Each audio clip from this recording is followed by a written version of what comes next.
A bull market in unintended consequences.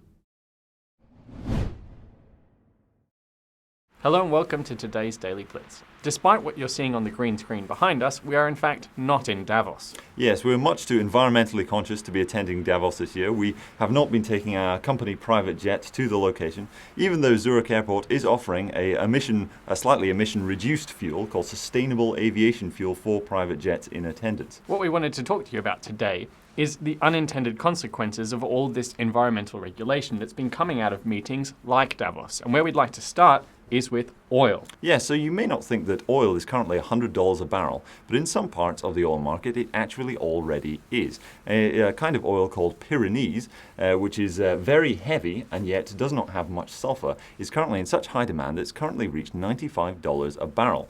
And this is all a result of the IMO 2020 regulations. That's the International Maritime Organization regulations. And what happened, it was a few years ago that this was actually announced, was they banned the use of what's called bunker fuel. This is the filthiest, dirtiest fuel that you can imagine and is very bad for the environment. And as a result of banning it, it's created these interesting distortions in the market, where Pyrenees, which is very heavy but lacks a lot of sulfur, so it's heavy and sweet would be the industry term for it, is currently in such high demand because you can then blend that fuel with some of the lighter fuels, which makes for a better fuel for shipping in general. So if you ban the dirty oil, then it makes the better oil more expensive, effectively. Yes, effectively. And what is most interesting for this is that this regulation has been on the table for years. Shipping companies and oil refiners have had years to prepare for this, and yet still there is this dislocation in the market that has put Pyrenees to $95 a barrel. That's not the only dislocation in the market, though. You've also brought with you somewhere in that jacket some palladium, correct? Yes, if I just reach into my back pocket here, I can find it. This stuff here, palladium, is currently going through the roof. And it's been going through the roof for a couple of years now, but it's only recently really melted up. And the reason for that is due to the use of catalytic converters and the increased use of palladium in cars. This is the product of anti-emission regulation across the board that has either pushed people away from diesel or pushed auto companies to include more palladium in petrol cars. So there's platinum, palladium, and rhodium within the platinum group metals that are used for catalytic converters. And usually platinum is used for diesel cars and palladium is used for petrol cars, with rhodium being used in both. Now, as a result of the Volkswagen scandal, a lot of people were pushed away from getting a diesel car and instead went for a petrol car. But at the same time, across the globe, for example, China has announced has been implementing the China 6 legislation, and in India it's called Bharat Stage 6 legislation, which mandates that more palladium must be used in catalytic converters to reduce emissions from petrol cars. And as a result, the price of this metal has really been going absolutely parabolic. As the chart on your screen you can see now, you can see it was just since the beginning of this year, it's really just started to melt up. And that's leading to a spate of car thefts, catalytic converter thefts on London streets even, correct? Yeah, so all across the UK, in fact, and in plenty of parts of America, you'll find catalytic converter theft is going through the roof. We even had a subscriber writing in to say that after we had written about this, that his mother's catalytic converter had been nicked.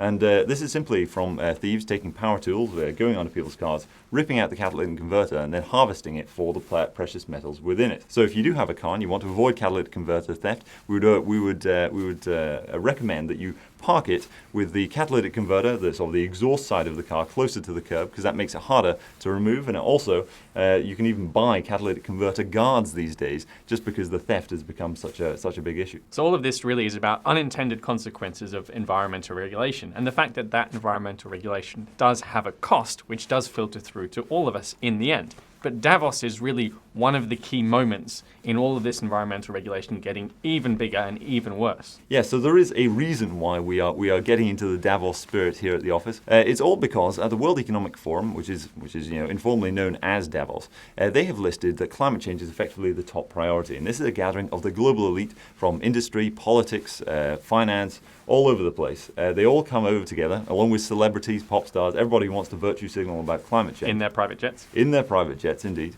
to talk about this stuff. And the biggest risk that they've given this year in terms of likelihood is extreme weather, and the biggest risk that they've given in terms of the actual economic damage is climate change, or climate change inaction specifically, which implies that one of the biggest things that's going to be discussed is more regulation that is all about protecting the environment, reducing emissions specifically, and which will, in general, create more of these unintended consequences in markets that we've been discussing so far. So what's the real risk here? Is it the environmental regulation coming out of Davos, or is it the climate change and extreme weather events? Well, for investors, I would describe these risks as opportunities as well, as we've seen these quite niche assets explode in value as a result of the unintended consequences.